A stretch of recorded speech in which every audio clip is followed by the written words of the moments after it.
میں آپ لوگوں سے ایک حقیقت بات شیئر کر رہا ہوں. ایک بندہ 20 سال سے باہر ملک کام کرتا ہے, اس کی طبیعت خراب ہو جاتی ہے تو ڈاکٹر کہتے ہیں بھائی آپ کے پاس 3 مہینے, اس کے بعد آپ کا انتقال ہو جائے گا, آپ کو کینسر ہے.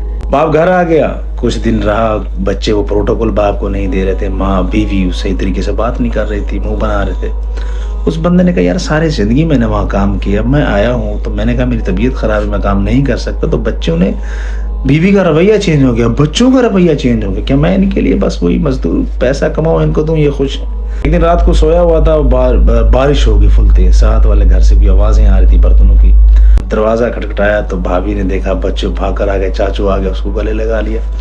اس نے دیکھا کہ رات کو شور شرابہ ہو رہا تھا, برتنوں کی ایسی آواز. نے کہا بارش ہو رہی تھی, ہمارے گھر ٹوٹے ہوئے تو ہم نے برتن نیچے رکھتے تھے, جب پانی بھر جاتا تھا تو ہم اس کو گرا دیتے تھے. جب وہ اندر گیا اس نے دیکھا چھتیں نہیں ہیں, ٹوٹی ہوئی ہیں, پانی بہ رہا ہے, گھر میں کھانے کے لیے کچھ نہیں ہے. وہ رو پڑا, بھتیجیوں کو گلے لگایا اس نے. تو وہ کہتا تھا بس میں تھوڑا گمراہ رہا, میری بیوی نے مجھے آپ لوگوں سے دور رکھا کہ یہ جادو کرتے ہیں, عورتیں جس طرح ہوتی ہیں آپ کو پتہ ہے. اس نے مستری کو بلایا. اب اس نے مستری کو کہا کہ بھائی جلدی سے, میرے پاس ٹائم نہیں ہے, یہ 1 مہینے کے اندر ان کا گھر بنا کر دو.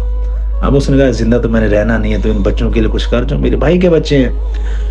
1 مہینے میں گھر تیار ہو گیا. بیوی نے کہا آپ یہ پیسے جو بچے کچھ ہیں آپ ان کو دے رہے ہیں, ان کے اوپر لگا رہے ہیں, کیوں ایسا کر رہے ہیں. اس نے کہا, اس نے بات ہی نہیں سنی بیوی کی نہ بچوں کی. جب بچوں کو پرواہ نہیں ہے میری, تو میری مرضی, میں جس کو بھی دوں. اس نے واپس ٹکٹ لگے کہ میں بس جا رہا ہوں, میں یہاں رہنے نہیں چاہتا. جب بچوں کو میری پرواہ نہیں ہے, وہیں مروں گا, وہیں دفنائیں گے مجھے لوگ, میں ان کے ساتھ نہیں رہنا چاہتا. جانے سے پہلے اپنی بھتیجیوں سے ملا, بھتیجیوں نے دعائیں دی, بھابھی نے بھتیجیوں کو گلے لگا کر رو پڑا وہ بیچارہ. وہ جب واپس گیا ادھر باہر ملک, کچھ مہینے بعد اس کو وہ ڈاکٹر ملتا ہے. تو ڈاکٹر کہتا 3 مہینے گزر جاتے ہیں. ڈاکٹر کہتا ہے آپ تو 3 مہینے تھے آپ کے پاس, تو آپ ابھی تک زندہ. انہوں نے کہا بس. ڈاکٹر نے کہا آئے میں آپ کا چیک اپ کرتا ہوں. جب چیک اپ کیا ڈاکٹر نے, خدا کی قسم کینسر تھا ہی نہیں. ڈاکٹر حیران ہو. اس نے کہا آپ نے ایسا کیا کیا؟ اس نے کہا میں نے کچھ نہیں کیا. گھر گیا, وہ جو یتیم بچے تھے نا, خدا کی قسم ان کی دعائیں لگی, اللہ نے اس کی بیماری ختم کر دی.